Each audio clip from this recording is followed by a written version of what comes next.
أعوذ بالله من الشيطان الرجيم. بسم الله الرحمن الرحيم. الرحمن علم القرآن خلق الإنسان علمه البيان.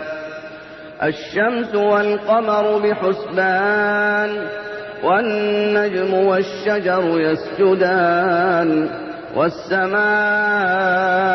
رفعها ووضع الميزان ألا تطغوا في الميزان وأقيموا الوزن بالقسط ولا تخسروا الميزان.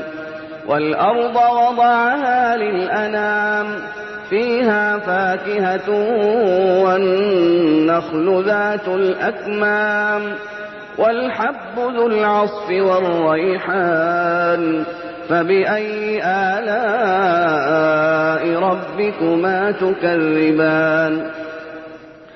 خلق الإنسان من صلصال كالفخار وخلق الجان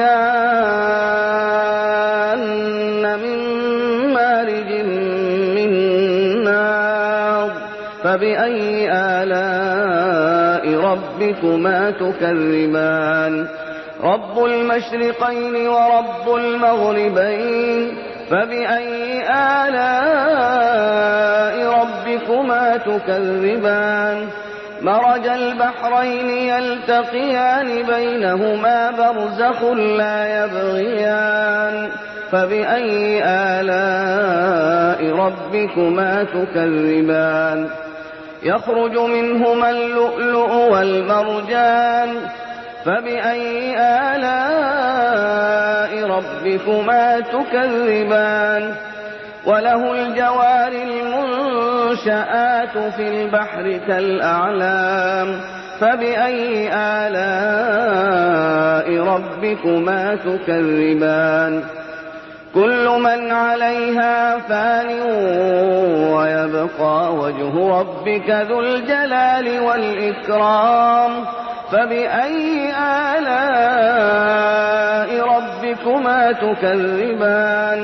يسأله من في السماوات والأرض كل يوم هو في شأن فبأي آلاء ربكما تكذبان.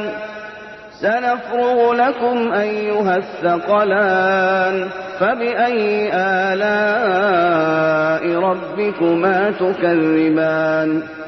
يا معشر الجن والإنس إن استطعتم أن تنفذوا من أقطار السماوات والأرض فانفذوا لا تنفذون إلا بسلطان فبأي آلاء ربكما تكذبان.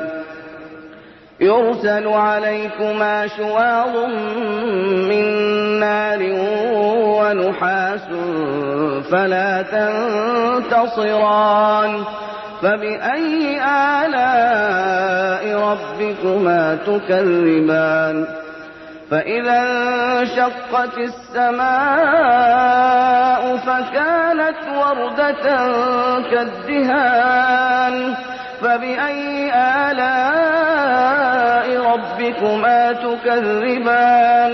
فيومئذ لا يسأل عن ذنبه إنس ولا جان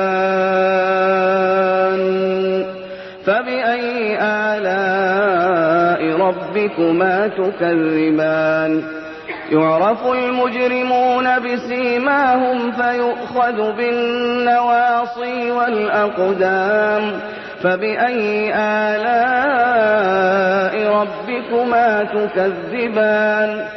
هذه جهنم التي يكذب بها المجرمون يطوفون بينها وبين حميم آن فبأي آلاء ربكما تكذبان. ولمن خاف مقام ربه جنتان فبأي آلاء ربكما تكذبان.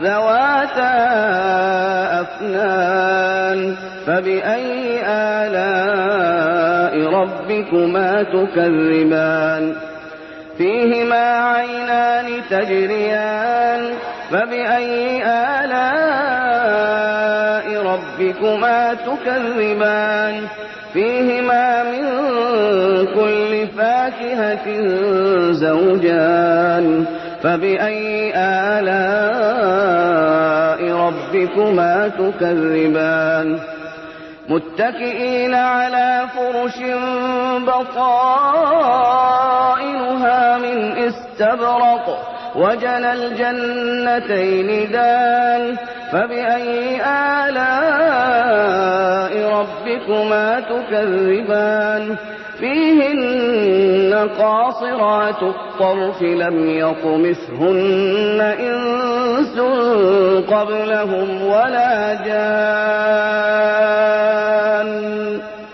فبأي آلاء ربكما تكذبان كأنهن الياقوت والمرجان فبأي آلاء ربكما تكذبان هل جزاء الإحسان إلا الإحسان فبأي آلاء ربكما تكذبان ومن دونهما جنتان فبأي آلاء ربكما تكذبان مدهامتان فبأي آلاء ربكما تكذبان فيهما عينان نضاختان فبأي آلاء ربكما تكذبان فيهما فاكهة ونخل ورمان فبأي آلاء ربكما تكذبان فيهن خيرات حسان فبأي آلاء ربكما تكذبان حور مقصورات في الخيام فبأي آلاء ربكما تكذبان إنس قبلهم ولا جان